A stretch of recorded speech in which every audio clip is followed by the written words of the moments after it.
금융안정보고서가 한국은행에서 발표됐습니다. 제가 한국은행이 오늘 발표한 대로 한다 그러면 내년부터는 아시아 금융 2급 쓰나미가 한국까지 닥치는 겁니다. 그래서 이 정권에 대해서 한국은행이 잘하는 게 하나 있어요. 그게 뭐냐? 외환위기 터지기 전에 한 1년 전부터 경고를 합니다. 한국은행에서. 외환을 한국은행에 다루는데 한국은행이 기획재정부한테 경고를 해요. 이러다 외환위기 온다. 금융안전보고서에. 한국은행이 이번에 LTV 완화하면 재앙 터진다. 자기들이 지금 일정 추진한 게 있는데 그게 뭐냐. 제가 계속 얘기했던 경기 대응 완충 자본. 제가 바젤 3 모멘트 쓰면서 이런저런 거 많이 얘기했는데 여기 그대로 다 나와요. 제가 디레버리징이라는 책을 냈습니다. 이 디레버리징이라고 2021년부터 뭐 금리 인상, 그다음에 가계 대출에 대한 추가 이자 부담 상승, 예상의 손실 뭐 이런 것들 대충, 그리고 뭐 증권사, 보험사가 위험하다 뭐 이런 얘기를 다 써놨는데 여러분 이번 금융안전 보고서를 보시고 놀라지 마세요. 왜 그러냐? 그냥 이 책 내용 그대로입니다. 그냥 이 책 내용 그대로고요. 그러니까 제가 이거 한 3년 전에 썼거든요. 3년 전에 썼거든요. 쓰고 2년 전에 출간이 됐는데 내년부터 그냥 책 내용 그대로예요.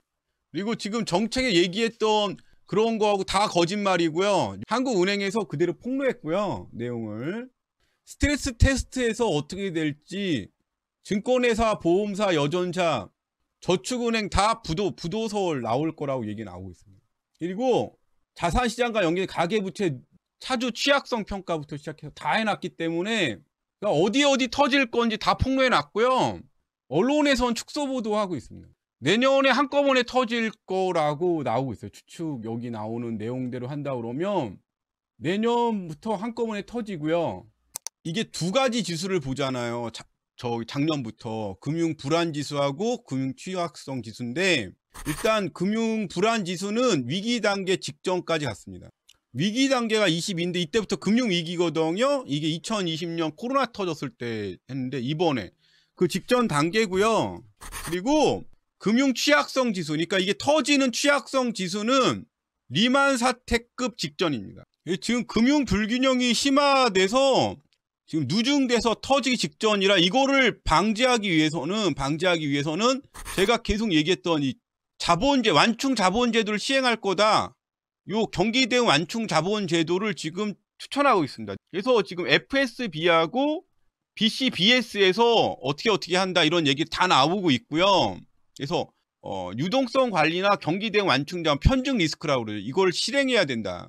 이미 계획이 있는데 지금 윤석열 정권 이거를 할지 안 할지 모르죠. 막가니까. 그래서 지금 신용시장 같은 경우에 민간 신용이 지금 오히려 좀 늘어나지는 않는 추세인데 늘어나지 않고 증가율이 장기 평균 증가율이 지금 축소되는 추세고 제일 지금 그 어떤 연체율이 제일 낮은 상태죠.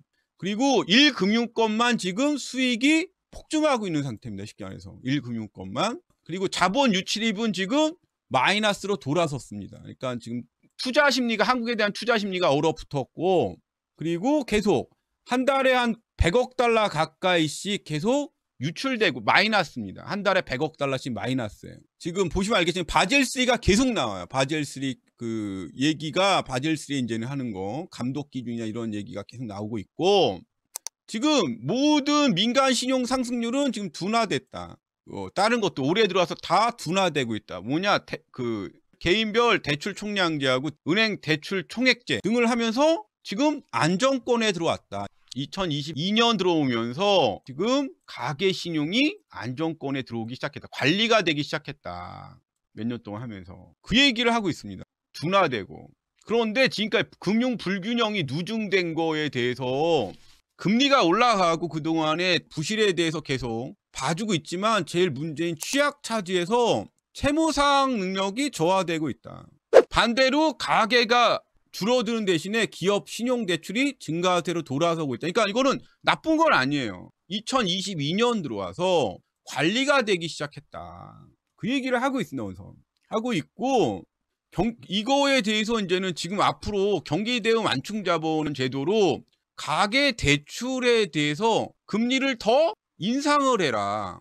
인상해라. 지금 금리 올라가는 속도 플러스 완충자본 제도를 더해서 예상외 손실까지 전부 가계, 지금까지 대출에 줬던 차주에게 이자를 부담시켜라. 그래야지 가계 부분에 대출이 줄어들 수 있다. 이런 이야기를 하고 있습니다.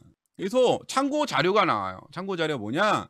대출 규제 완화가 건전성에 어떤 영향을 미치냐. 지금까지 이렇게 5년 동안 문재인 정권 결국은 관리가 되고 있는데 관리되자마자 지금 윤석열 정권에서 완화를 하고 있다 이거예요. 완화를 하면 무슨 일이 발생할 거냐? 완화를 하면 무슨 일이 발생할 거냐? 폭로를 해놨습니다. 어떤 일이 발생했거냐? 윤석열 정권에서 이야기하는 대로 주택 매수 3억 원 이하에서는 효과가 1,000만 원밖에 안 나타난다. 얼마? 1,000만 원밖에 안 나타난다.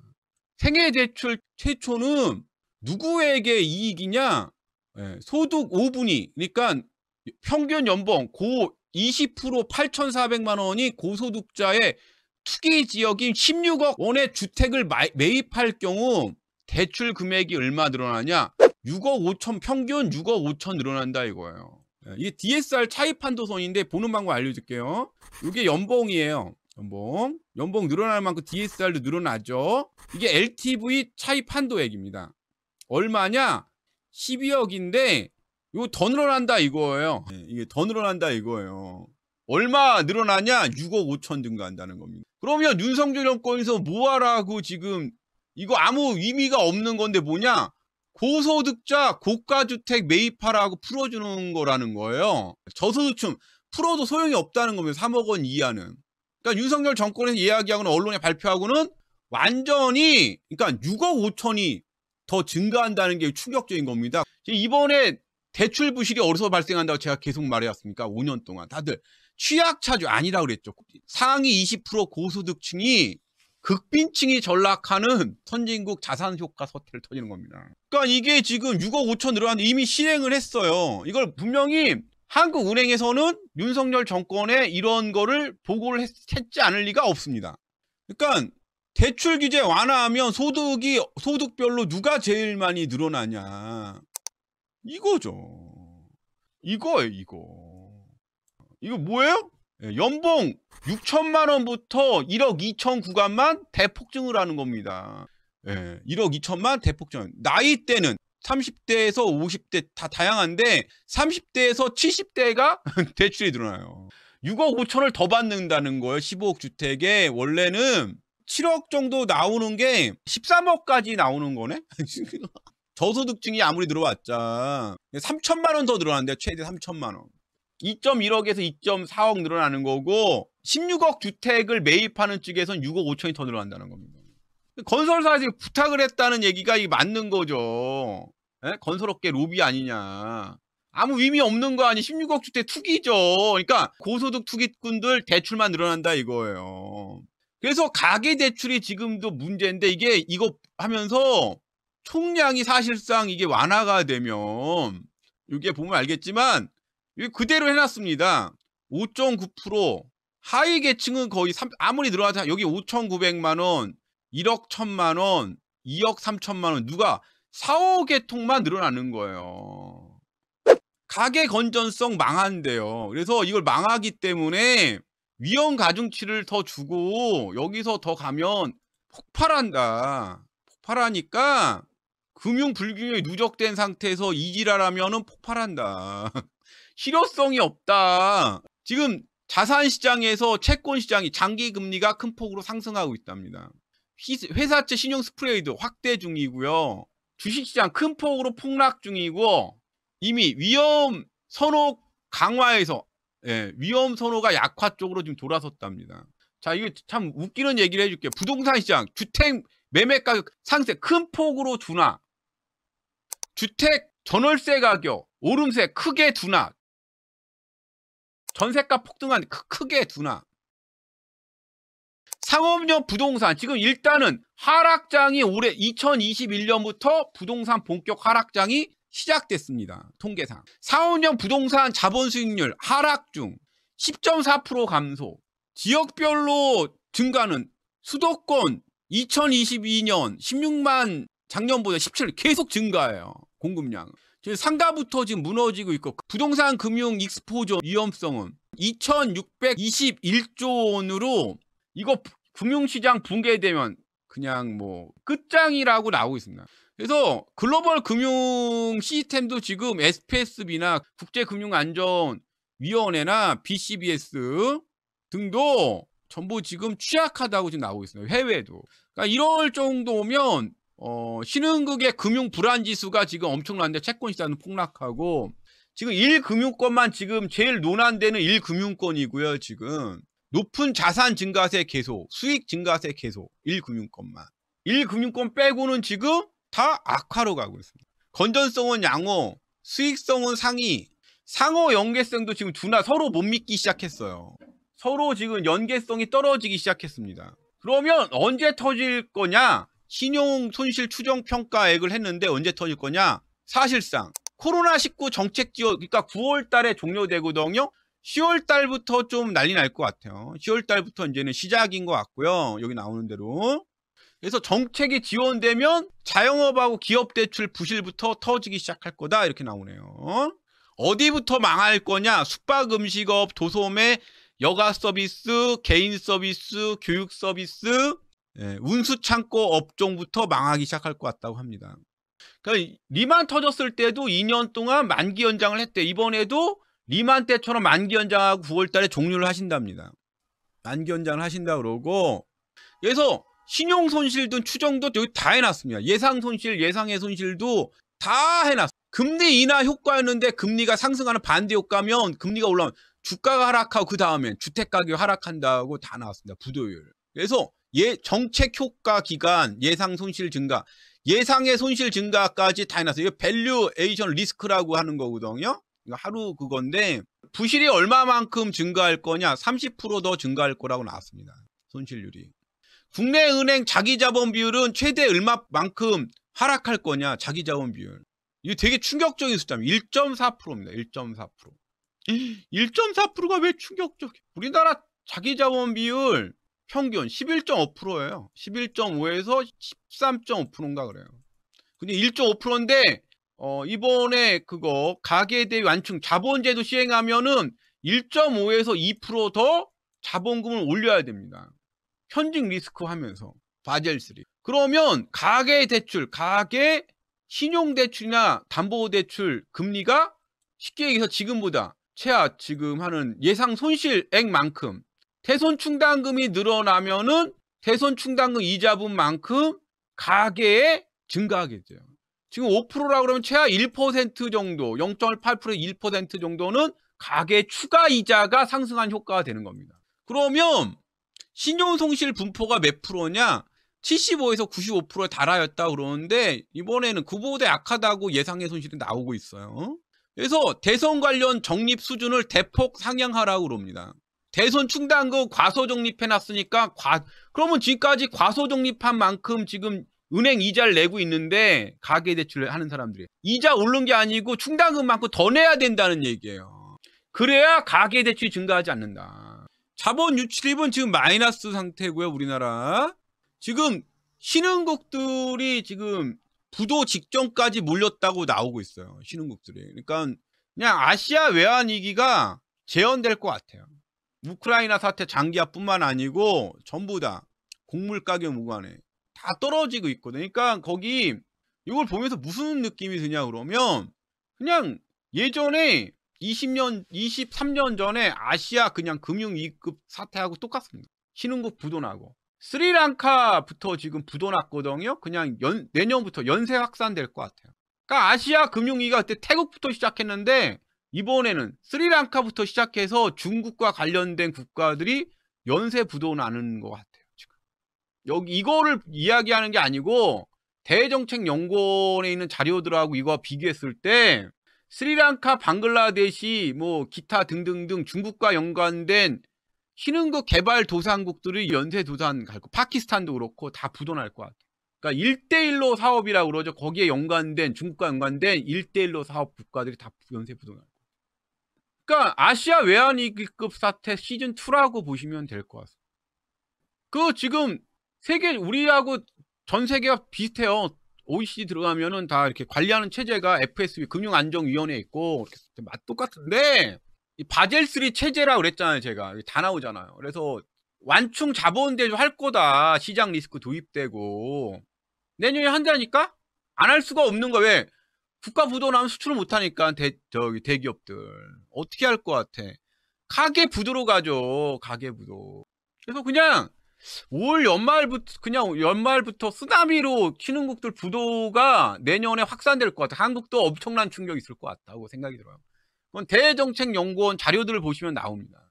그러니까 그거하고 이거 비교하면은 딱 답이 나와요. 어느 정도 추정이 나오는데, 아니 미국에서 자이언트 스텝 2번 하는데 어느 나라가 버팁니까? 그러니까 아시아 외환위기 터졌을 때하고 지금하고 똑같습니다. 그때는 이라크 전쟁 이후에 터진 거고요. 이번에는 러시아하고 우크라이나 전쟁이고 거의 똑같아요. 사정은 전쟁 터지고. 나는 이거 한국은행 보면 알겠지만 금융권이 다 양호한데 9월이 종료하는 순간부터 급증할 가능성이 있다 나와요. 아유, 다 얘기한다니까.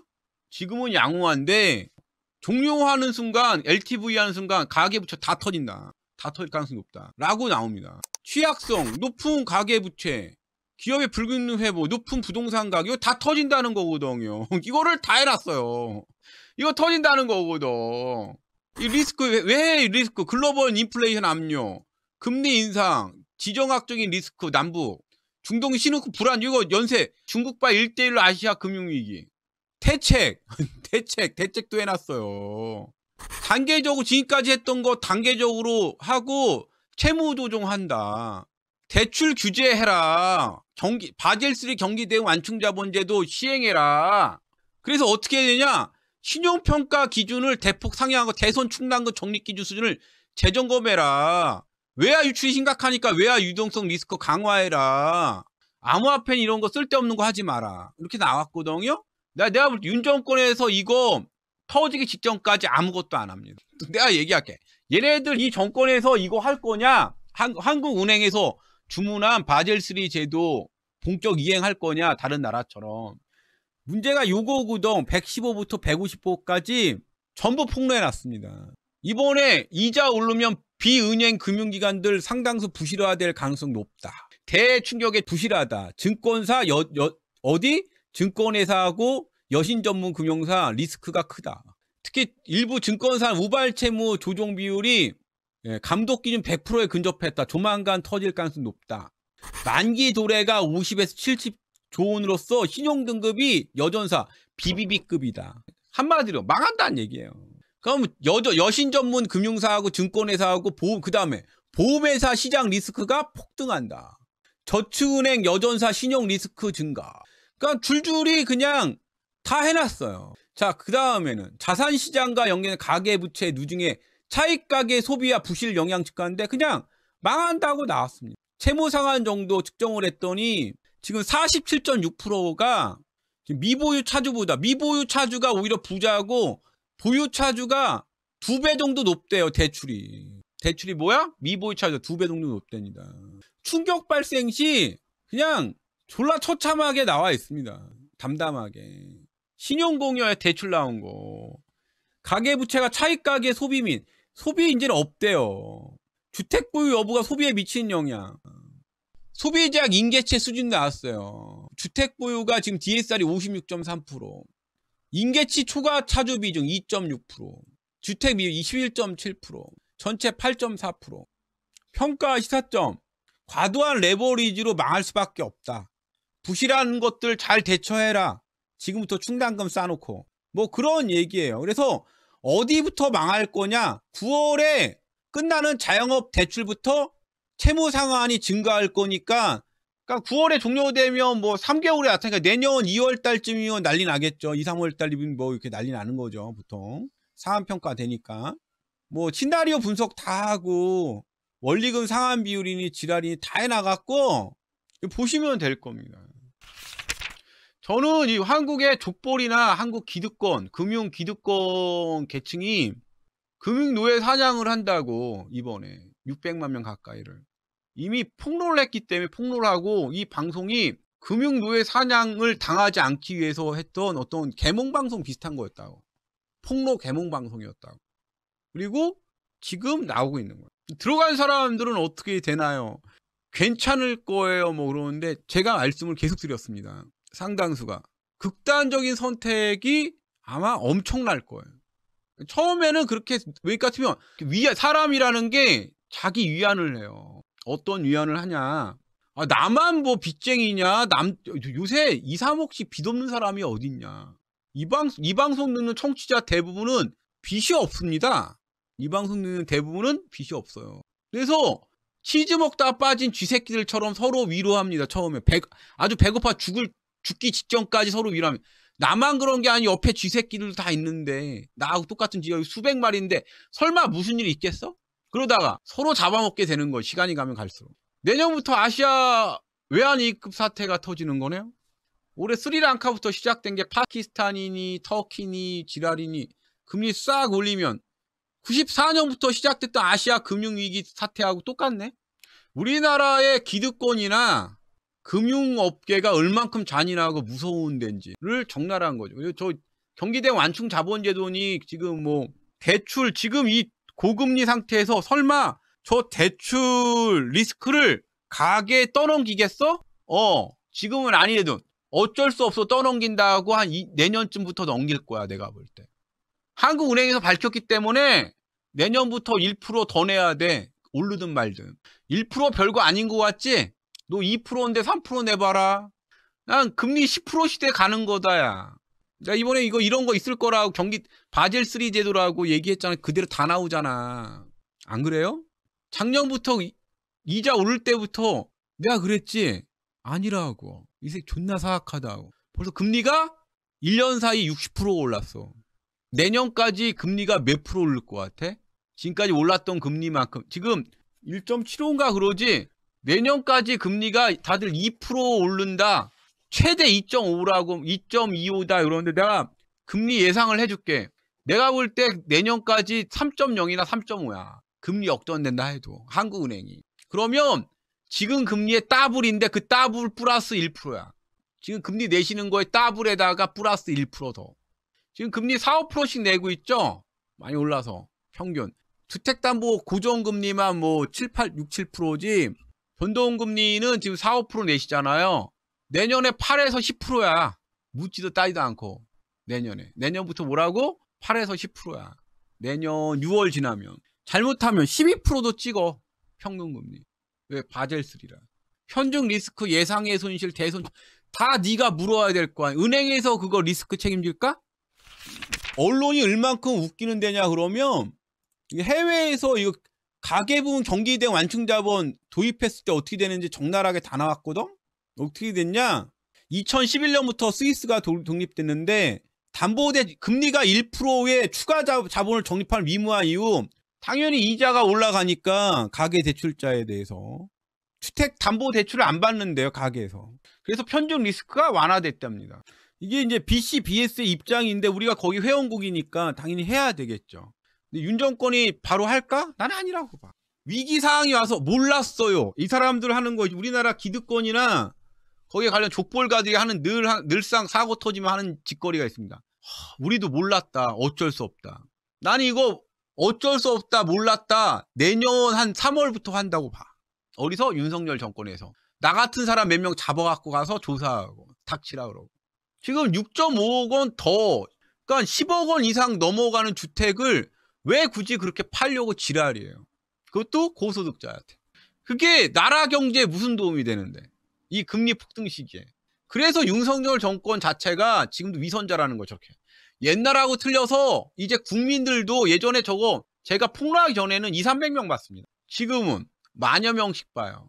저렇게 직접 사람들이 보고 전부 이게 조각조각 나갖고 전파되면 어떻게 될까?